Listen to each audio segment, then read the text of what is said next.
Leçon de livre.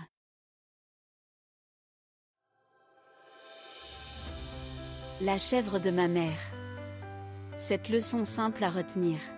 Le livre La chèvre de ma mère est un excellent livre écrit par Ricardo Kanyama, un multimillionnaire africain parti de rien.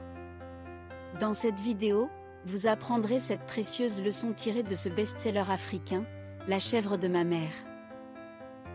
Passons à la première leçon. Si vous attendez d'avoir des fonds pour investir, tout ce que vous gagnerez, c'est de l'âge.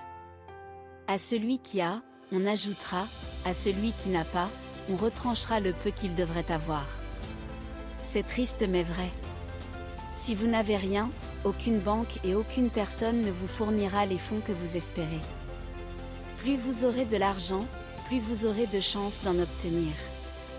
Par analogie, en se sacrifiant pour posséder une chèvre, comme la mère de l'auteur du livre, tes chances d'obtenir un troupeau de chèvres et de boucs se multiplieront. Deuxième leçon. Seuls réussissent ceux qui privilégient le long terme, plutôt que les plaisirs immédiats. Si vous succombez à la tentation de manger votre chèvre, aucun troupeau ne naîtra, et votre avenir sera sacrifié du même coup. Dans le livre, c'est le cas de la belle-mère de l'auteur qui a elle aussi, comme la mère de l'auteur, reçu une chèvre à la mort de son mari, mais a très vite tué sa chèvre pour la manger avec ses enfants. Troisième leçon. Il est difficile de bien administrer des biens non acquis par ses propres efforts. Dans le livre, l'auteur explique comment ses cousins héritants d'innombrables chèvres et boucs ont exterminé tout le bétail, qui était pourtant une richesse gratuitement obtenue, qu'ils devaient multiplier ou au moins entretenir. Mais ils se contentèrent de tuer tout le bétail, et dilapider ainsi toute cette richesse. Ils durent donc cultiver du manioc ensuite pour survivre après leur forfait. Leçon numéro 4. Il faut savoir organiser et maîtriser ses dépenses. Par analogie, le livre nous enseigne que dans le troupeau de chèvres et de boucs, il ne faut jamais tuer les chèvres pour survenir à ses besoins pressants. De façon stratégique, il faut maintenir le potentiel d'accroissement du troupeau.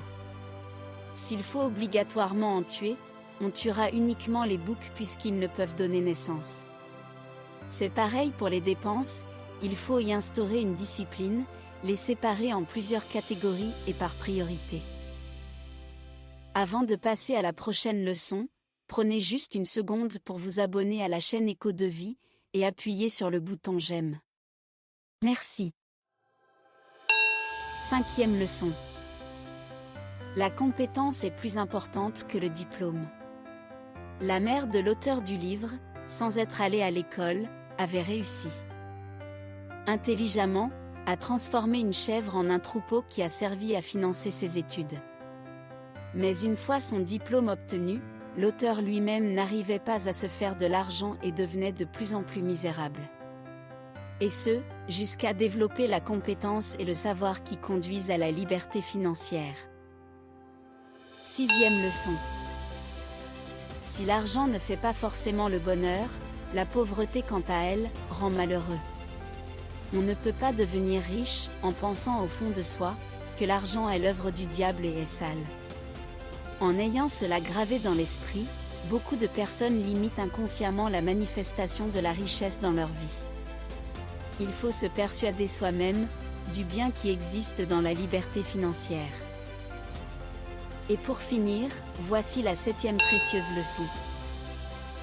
Devenir riche ne dépend pas de la quantité d'argent que l'on gagne, mais comment cet argent est utilisé. Pour devenir riche, il faut épargner une partie de ses revenus. Même si vous êtes milliardaire, vous redeviendrez pauvre si vos dépenses dépassent votre gain. Il faut épargner 10% de vos revenus selon l'auteur du livre, et investir une fois que vos économies atteignent une somme permettant d'investir, pour diversifier vos sources de revenus. Ce principe doit être répété autant de fois que possible. Le livre La chèvre de ma mère de Ricardo Kanyama a changé la vie de milliers de personnes dans le monde, à travers des leçons simples mais fondamentales. Que pensez-vous de ces 7 leçons, tirées du livre La chèvre de ma mère ? Dans la description de la vidéo, vous trouverez des liens pour accéder à d'excellents livres. Dites ce que vous pensez en commentaire, appuyez sur le bouton j'aime et abonnez-vous à la chaîne Éco de Vie pour ne rien rater. Merci.